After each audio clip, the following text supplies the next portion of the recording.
गौरी जी के आशीष से सीता जी के हृदय में जो हर्ष हुआ वह कहा नहीं जा सकता। हृदय में सीता जी के सौंदर्य की सराहना करते हुए दोनों भाई गुरु जी के पास गए। श्री रामचंद्र जी ने विश्वामित्र जी से सब कुछ कह दिया, क्योंकि उनका स्वभाव सरल था, छल तो जिन्हें छूता भी नहीं था। दोनों भाइयों के लाए फूल पाकर मुनि ने पूजा की, फिर उनको आशीर्वाद दिया कि तुम्हारा मनोरथ सफल हो। यह सुनकर श्री राम लक्ष्मण के हृदय को बहुत सुख प्राप्त हुआ। मुनि श्रेष्ठ विश्वामित्र जी भोजन करने के पश्चात कुछ प्राचीन कथाएं कहने लगे। इतने में दिन बीत गया और गुरु की आज्ञा पाकर दोनों भाई संध्या करने चल दिए। उधर पूर्व दिशा में सुंदर चंद्रमा का उदय हुआ।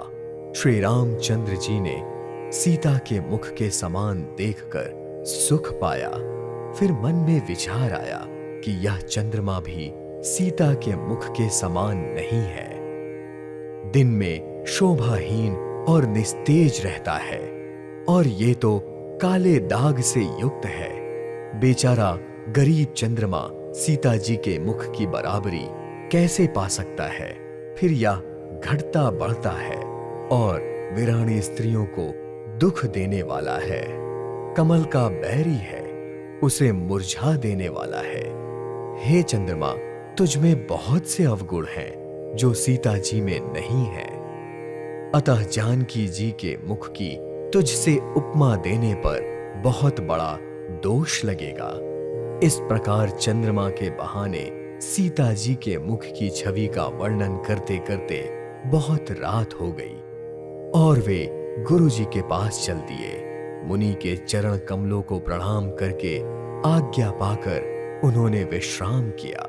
फिर रात बीत जाने पर श्री रघुनाथ जी जागे और भाई को देखकर ऐसा कहने लगे, हे तात, देखो समस्त संसार को सुख देने वाला सूर्योदय हुआ है।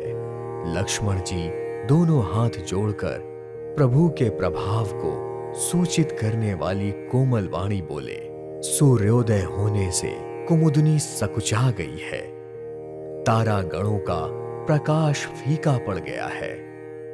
जिस प्रकार आपके आने का समाचार सुनकर सारे राजा बलहीन हो गए हैं, सारे राजा रूपी तारे मंद प्रकाश कर रहे हैं, पर वे धनुष रूपी महान अंधकार को हटा नहीं सकते।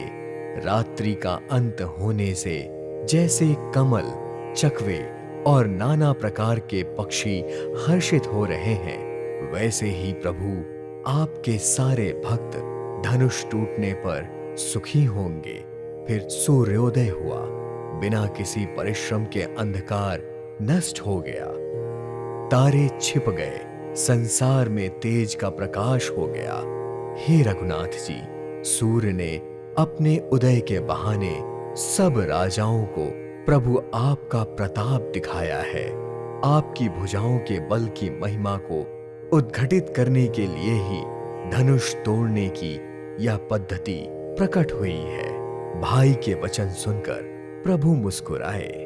फिर स्वभाव से ही पवित्र श्री राम जी ने शौच से निवृत्त होकर स्नान किया और नित्य कर्म करके वे गुरु जी के पास आए और आकर उन्होंने गुरु जी के सुंदर चरण कमलों में सिर नवाया।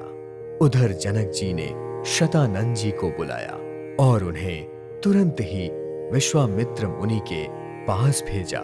शतानंद जी ने वहां पहुंचकर जनक जी की विनती सुनाई। विश्वामित्र जी ने हर्षित होकर दोनों भाइयों को बुलाया। शतानंद जी के चरणों की वंदना करके प्रभु श्री रामचंद्र जी गुरु जी के पास जाकर बैठ गए। तब मुनि ने कहा, हे तात, चलो, जनक जी ने बुलाया है, हमें चलकर सीता जी के स्वयंवर को देखना चाहिए। देखें ईश्वर किसको प्रशंसा देते हैं। लक्ष्मण जी ने कहा, हे नाथ, जिस पर आपकी कृपा होगी धनुष तोड़ने का श्रेय उसी को प्राप्त होगा। ऐसी श्रेष्ठ वाणी सुनकर सारे मुनि बहुत प्रसन्न हुए। फिर सभी ने सुख मानकर दोनों भाइयों को आशीर्वाद दिया और मुनियों के समूह सहित कृपालु श्री रामचंद्र जी धनुष यज्ञशाला देखने चल दिए। दोनों भाई रंगभूमि में आए हैं। यह खबर जैसे ही नगर निवासियों को मिली, वैसे ही बालक, जवान, बूढ़े, स्त्री, पुरुष सभी घर और काम काज को भुलाकर चल दिए। जब जनक जी ने देखा कि बहुत भीड़ हो गई है, तब उन्होंने सारे विश्वास पात्र सेवकों को बुला लिया और कहा, तुम लोग तुरंत सब लोगों के पास जाओ और हर किसी को यथा योग्य आसन दो।